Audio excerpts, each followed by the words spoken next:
Arcot Lutheran திருச்சபையின் வரலாற்றை அழிக்கும் பேராயர்.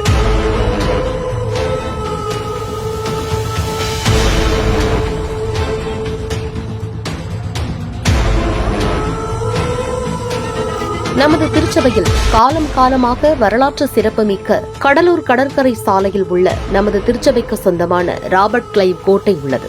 சிறப்புமிக்க இந்த கோட்டையை இதுவரை வந்த பேராயர்கள் அனைவரும் பாதுகாத்து வந்தார்கள். அந்த இடம் ஆவிக்குரிய மையமாக பயன்படுத்தப்பட்டது. சர்ச் போர்டு, ஜூனியர் மினிஸ்ட்ரி, ஆவிக்குரிய சிறப்பு கூடுகை நடத்தப்பட்டு அந்த இடம் சிறப்பாக பராமரிக்கப்பட்டு வந்தது. தற்போது அந்த கோட்டை சமூக விரோதிகளின் கூடாரமாக உருவாக காரணமானவர் பேராயர். கடலூர் பேராயர் அலுவலகத்தின் பின்புறம் உள்ள நமது திருச்சபையின் 180 பெண்கள் பயன்படுத்தி வந்த பெண்கள் விடுதி தற்சமயம் இழுத்து பூட்டப்பட்டது. இதற்கு காரணமும் தற்போதைய பேராயர்தான். கடலூர் திருச்சபை முன்பகுதியில் உள்ள 53 கடைகள் ஆனந்தபவன் ஹோட்டலுக்கு 8 கோடிக்கு கைமாற்றப்பட்டுள்ளது.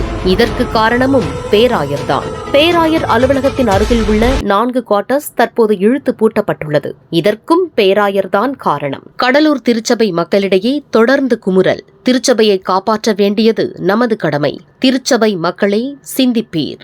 அடுத்த பதிவில் ஆதாரத்துடன் சந்திப்போம்.